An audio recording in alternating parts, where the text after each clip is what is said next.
Hello tutorials, welcome to my guys.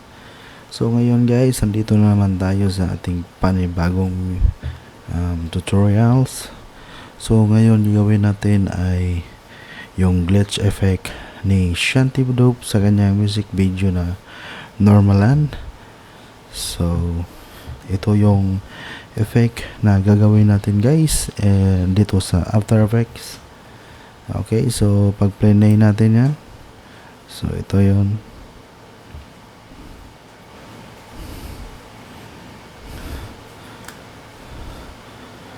And lahat na ang gagawin natin guys ay made in After Effects lang. So wala tayong gagamitin na video na kailangan yung i-download na glitch. So purely made lang sa After Effects, and after that lagyan natin ng konting twist. Okay. So bago natin umpisahan itong tutorials guys, hit the subscribe button muna and click the like and comment na din may mga katanungan kayo, and hit that notification button para may mga update kayo sa bagong tutorials natin.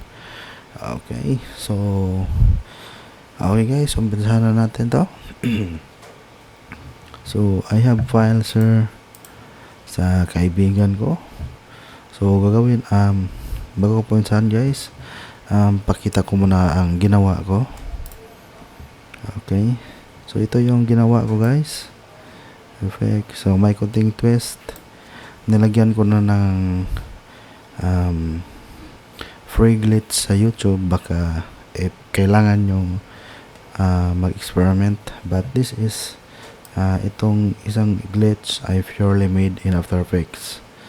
Okay. Okay, so umpisa na natin. So this is my footage, no? So gagawin lang natin guys, drag natin yan dito sa square na to para makagawa ng new composition. Okay, so ito yung composition ko. So liitan ko na lang dyan. So una natin gagawin guys ay imamas natin tong footage natin and yung clips nyo. So gagawin natin guys, hindi natin gagamitin ang pen tool, gagamitin natin yung roto brush. So click yung roto brush guys, and then double click dito sa ating clips. Lalabas yung layer timeline dyan. So gawin natin guys, draw lang tayo ng line dito. Okay, so ganyan lang, draw lang ng line, and yung roto natin ang magpo-form ng cut. And para ma-adjust natin tong line natin guys, no, pag nasa labas ka, hold alt and adjust yan. Pag nasa loob ka, no need to hold alt, just gawa ka lang ng ganyan and mag-reline na yung roto brush. Okay, so dito natin makikita guys, every one frame yung brush natin. Bali, if yung frame nyo ay 60 frame, so gagawa din siya ng 60 roto brush. Okay, so dito yung makikita nating line. So gagawin natin guys, punta lang tayo dito and tingnan nyo tong line na to, huwag kayong lalagpas dyan. Okay, pagtapos dyan guys, mabuta kayo dyan, hindi kayo lumagpas, gawa ulit kayo ng bagong line para ma-readjust yung roto brush natin na line. Okay, so same technique, tingnan nyo din yung line nyo if lumagpas siya. Okay, para ganito lumagpas. So nasa loob, no need to alt, just ganyan lang. Okay, dito ay nasa labas, so hold alt and adjust. Okay, so ganyan lang gamitin yung roto brush. Oops.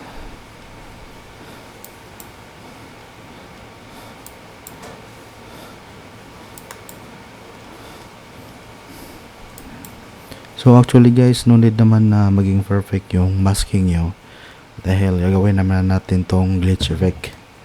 So nasa inyo na yan kung gagawin yung perfect.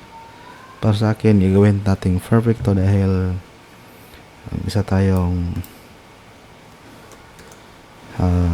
perfect char. So same pa rin guys, no? Drag. Huwag lang umabot dyan. Wala pa yung roto brush line. So nasa labas, hold alt. And gagawa yan ng form.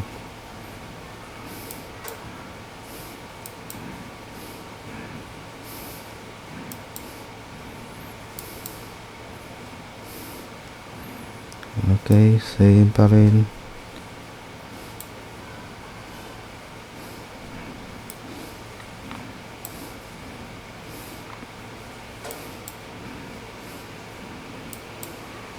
So, same lang guys, no? Hanggang sa perfect nyo yung line. So, continue na lang hanggang sa matapos na itong clips nyo. So, for me guys, okay na itong clips ko. Roto na. So, pag binalik natin yan sa ating composition here, click nyo lang dyan. So, magkakaroon na siya ng line effect. So, nakita nyo dito guys, medyo hindi siya smooth yung line, no? Kasi nga, dito sa resolution ko, ginawa kong quarter para pag play natin dito sa After Effects ko, mabilis lang yung pag-edit ko. Pag ginawa ko yung full guys, lakas ng RAM na ginagamit na sa aking laptop, so kaya naglalag. So pag ganyan din yung nasa PC nyo guys, medyo naglalag, so adjust nyo yung dito yung resolution para maging mabilis yung pag-edit nyo. Okay, so dito ginawa kong full, nakita nyo yan guys, napaka-smooth na naman, napaka-smooth ng roto brush. Okay, so walang problema yan. Okay, so balik natin sa quarter para mabilis na makapag-edit. Okay, so ngayon guys, meron na tayong roto brush, na-mask na natin to. So duplicate natin yan, Ctrl D, and punta kayo dito sa arrow, and click that effect guys, delete nyo yan. Okay, and balik nyo yan sa baba. So, per guys, gawa muna tayo ng glitch natin. So, punta kayo dito sa layer, new, solid, and name this glitch.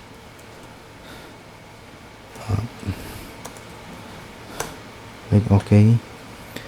And, punta kayo dito guys sa effects and preset, fractal noise. Type kayo dyan. Fractal noise. Lagay nyo dyan sa ating layer. Okay, so dito guys sa fractal type, gawin natin yung dynamic, and noise type gawin natin black, and sa complexity guys gawin lang natin tong 2 siguro. Okay, 1.7 or 1.8, basta na sa mga ganyang sizes, 2 or 1 point, sa mga ganyan. Okay, so after that, punta kayo dito sa transform and uncheck this uniform scaling, and ito guys, gawin natin yung 1200, and gagawa yan ng ganyang effect. Okay, so tapos natin gumawa ng glitch guys,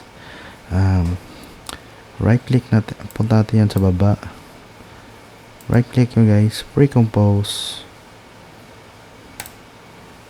move all attributes, and glitch effect name. So, and ito yung original clips natin na walang mask, and ito yung nightmare mask. So, rename lang natin to guys, pwede tayo magkalituhan. Rename to row 2, and ito yung original clips natin. So off muna natin to para hindi makita guys. Okay, and then punta kayo dito sa ulit sa effects and preset, type nyo displacement map, lagay nyo yan sa row 2 guys. Oops, tapos yung lagay sa row 2 guys. Oops, mali yung lagay natin guys, displacement map. Okay, so lagay natin yan guys dito sa row 2, and itong row 2 guys dapat nakalagay yan sa glitch effect. Okay, and on natin balik yan guys, and pag ginawa natin yan, magkakaroon na siya ng effect. Yes sir. Okay,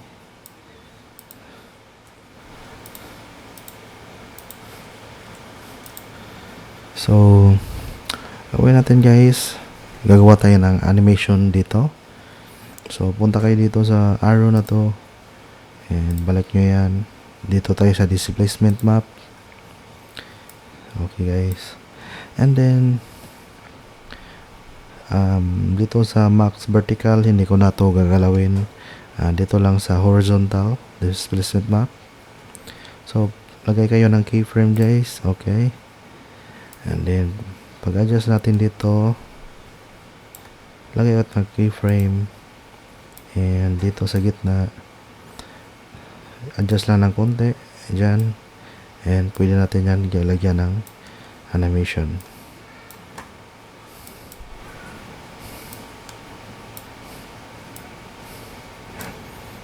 So isang frame lang yan guys, dalawang frame, 1. Okay, okay, tapos pagdating dito guys, balik natin yan, so 5.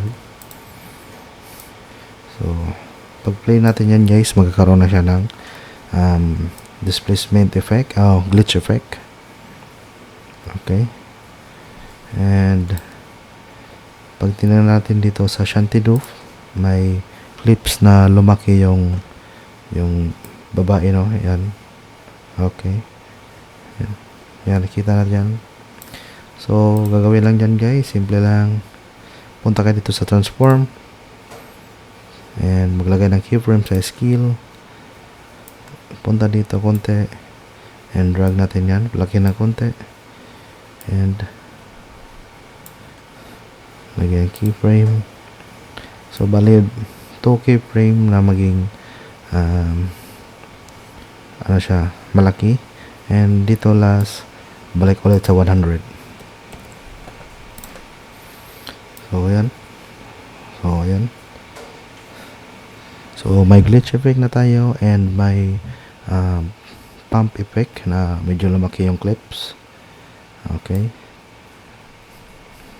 so dito guys, tingnan natin no, sa ating glitch effect kinala Shanty Doof, meron siyang palang sa TV effect. So ganyan.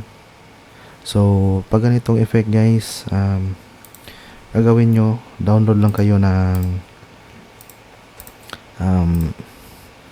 stock footage ng glitch guys, no? Pwede nyo i-download dyan, type nyo lang dyan glitch effect free download, ito yon. So may nakita ko, so dinownload ko yan, and nilagay, and pwede natin dyan ilagay dito guys, para medyo magkapareha naman yung sa Shanty Doof at sa tutorials natin. So gagawin na natin guys ay pre-compose ko to, move all attributes, and open natin yan, nandiyan yung glitch effect, and ito yung na-download ko, lagay ko lang yan. So unang gagawin ko guys, duplicate ko muna tong row 2 brush natin, and itong glitch lagyan natin sa baba. After that guys, dito sa kilid ng kuhan, hindi ko alam anong tawag dito, so basta click nyo lang yan, and gawan dyang alpha matte. So magkakaroon na siyang glitch effect. So okay guys, pag nandito na yung clips natin, so nalagay natin yung glitch natin yan guys, no. So gawin natin guys, i-animate na lang natin yung opacity dahil nga naka whole clip yan nakalagay. Okay, so gawin natin guys, punta kayo dito sa opacity and zero. Dito tayo lagay ng keyframe. Okay,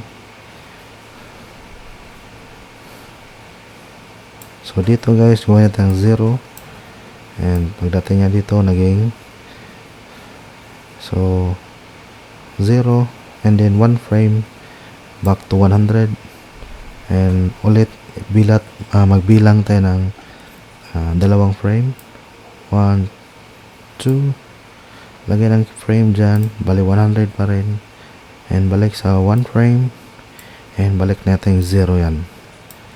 Okay, so pag play natin yan guys, magkaroon na siya ng yung parang sa glitch effect ng TV. Okay, okay, ayan. So pag pinalik natin yan sa ating composition, ito na yung final natin. So okay,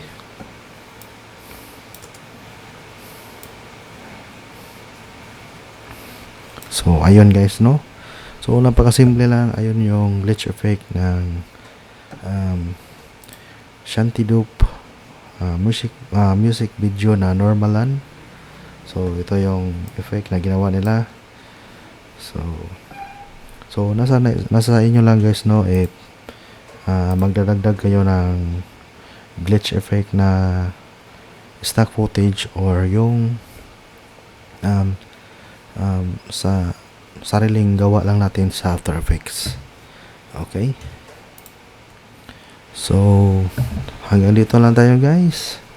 If nagustuhan nyo tong tutorials natin, please like and share and subscribe na din guys para magtuloy-tuloy na tong mga tutorial series natin dito sa ating channel. And I hope mayroon kayong natutunan. So please subscribe and hit that notification button guys. And sa YouTube Production here, signing out. Yes sir.